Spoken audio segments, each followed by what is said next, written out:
once again, we bless your name. We prostrate at the mentioning of thy name.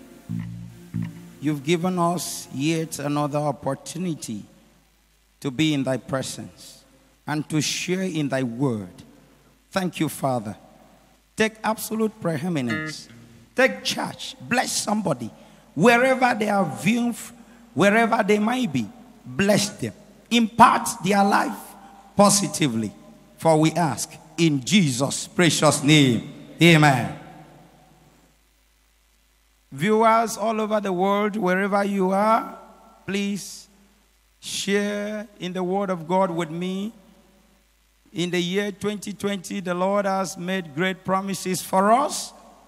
And I want to examine a very important and familiar portion of the scripture with us. And that is Joel chapter 2, verse 21. Joel chapter 2, verse 21. Incidentally, this is the national motto for the year 2020 of the Apostolic Church, Nigeria. I read, "Fear not, O land, be glad and rejoice, for the Lord will do great things." Amen. This portion of the scripture exhorts us on what the Lord is about to do. And I want you to listen carefully. The Lord is about to do great things for us in the year 2020. And what the Lord is about to do will be a thing of surprise to your enemies.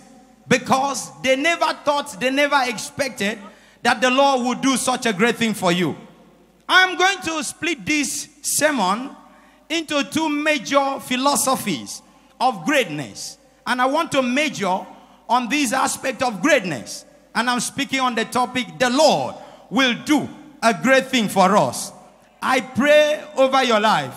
This year, 2020, the Lord is about to do a great thing for you. I want you to examine with me equally as we discuss on the two major philosophies of greatness. Number one, greatness can only be performed by a great person. Please follow me. Greatness can only be performed by a great person or great people. Ordinary men don't do great things.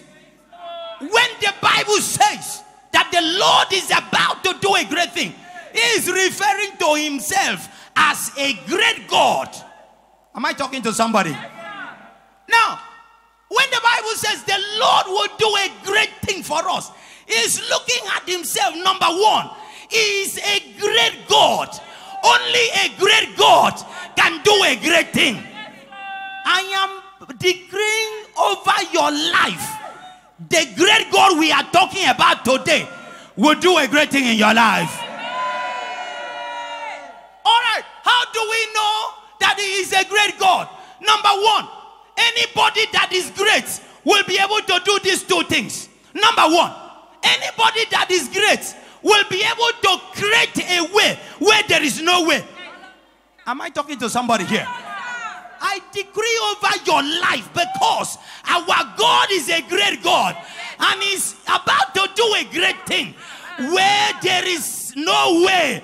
That God will make a way for you. Ability to make a way where there is no way marks him out as a great God. Number two, ability to change any situation. Am I talking to somebody here? Your father, your mother cannot change your situation, but there is a man that can change situations. And we are talking about Jehovah God of Nissi. When he says, I will do a great thing, he means that see, after this message, that situation in that your family must change.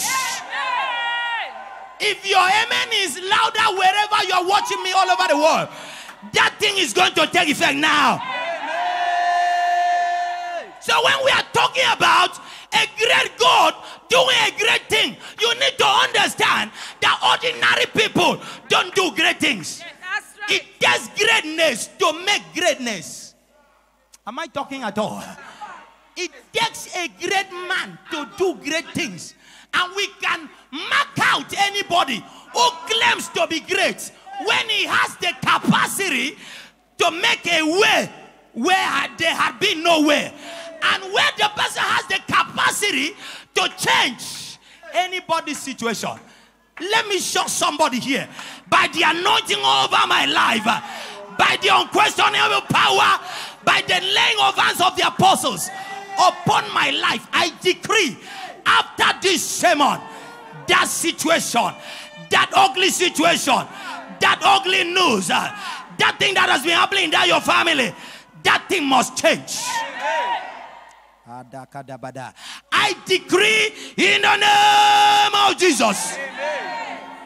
Philosophy number 2. Follow me. I'm talking about philosophy of greatness in the context of Joel chapter 2 verse 21. Number 2 philosophy. Don't forget number 1. It takes greatness to make greatness. Philosophy number 2. Great things can only happen to great people. Great things don't just happen. You were programmed for greatness. Now, it does not happen in a trance. No. It does not happen suddenly. No. It does not happen in isolation. No. It had been pre-programmed that this man that is great today will be great. Therefore, these are the marks I can see in any man and say, indeed, this man is great. Number 1, there is a deposition of the seed of greatness. There is a seed of greatness in every great person. You cannot become great when you don't have the seed of greatness in you. I decree over somebody here, that seed that have been dormant in you shall come out. There is a seed. Now, follow me. There is somebody in the Bible known as Naboth. And the theological meaning of the name Naboth is seed. Seed. Now, the father of Naboth gave Naboth a farm, and by his name, seed, Naboth, meaning that he will have to plant that seed in that land. Hear me. Every greatness is attached to something. You cannot just stand alone and become great. You must be attached to something, or you are attached to somebody that will bring out that greatness. But hear me very well. Jezebel knew too well that Naboth, if he is planted in this land, that Naboth will become something. She fought tooth and nail to make sure she reduced Naboth to nothing. Hear me and hear me very well. It is a taboo to die with a seed of greatness. It is a taboo. You are a curse to your generation if you die with that seed of greatness, because there are so many people that depend on your seed for them to stand out. I decree over your life, anybody that makes any attempt to kill the seed in you, the Lord shall destroy that person. One of the greatest mark of great people is the seed that they carry. Number 2, be smart about it. Follow me, just follow me. Number 2, if I see vision in any man, I can tell that man, you are a great man. Apart from the seed, if I see vision, if you are a carrier of vision, if you can see tomorrow from today, no matter the circumstance that surround you now, if you can see beyond the present circumstance and know that tomorrow will be better than today, I can assure you that you are one of the great people and great things are about to happen to you. If you are that person wherever you're watching me, can I hear your amen? Amen. Number three, if I see this in you, I can tell you, you are a great man. Attack. And one, And one, it is a sign of greatness. If you see the devil fighting you, leave that person alone. They are not fighting you. They are fighting what you carry. See, ordinary people don't have fights. If you are an ordinary person, just go home and sleep. Nobody will attack you. But if you are a carrier of something,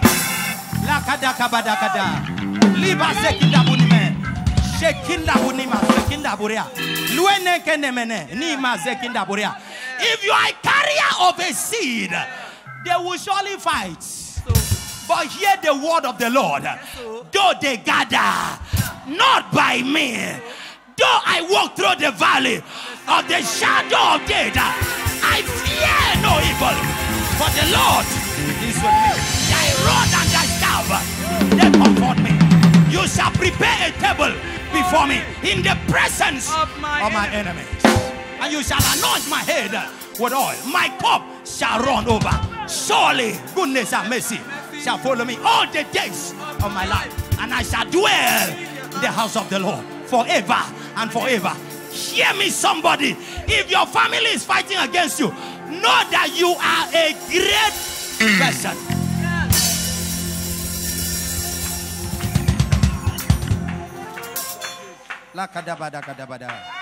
It is a mark of greatness. If you are loved by everybody, yes sir, God bless you. Come and sit down, take and eat. If everybody loves you, you are not carrying anything. But if they fight and reject you, know that you are embedded with something. Great people are always attacked. Now let me shock you. There are 3 levels of attackers. Number 1, there are attackers. Follow me very well. You will just love this landing. Number 1, there are attackers that will attack you, and if you pray, they will die. Number 2, there are some attackers that even if you fast for 100 years, they will not die because they must be the one to lift you to your position. Let me shock you. Let me shock somebody. Haman, though Esther fasted for 3 days, Haman did not die because though he was an enemy, he was the only instrument to lift Mordecai up. Number 3, as I conclude, attackers are in another category, and they are those that will never die. They will not equally carry you, but they will sit and see a table.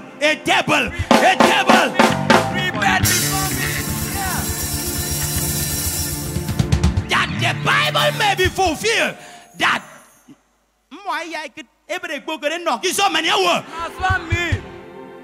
before my enemies. So if you are attacked, know that you are a great man. If you have visions, know that you are a great man. If you have a seed in you, you can sing, you can play instruments, know that you are a great man. And the Lord is telling me to tell somebody, before 2020 is out, He will do a great thing for you. I decree by the anointing of God upon my life, in 2020, the Lord is about to do great thing for somebody. In the name of Jesus. Something very strikingly before I conclude. Mark Gospel chapter 4, very strikingly, verse 35. The Bible says, and Jesus was in the boat with the disciples, and they were about to cross over. The Bible reports in the account of Mark that they were other little boats. But study the Bible carefully. When the wind blew and water entered the boat, the water only entered the boat with which Jesus was. See, they don't fight you, they fight what you carry. They do not fight the container, they fight the content. I am asking the Bible, what happened to other little boats? See, I wanna get your panic and fool. I wanna get your I can fool. Why? There is something in you. But let me shock somebody.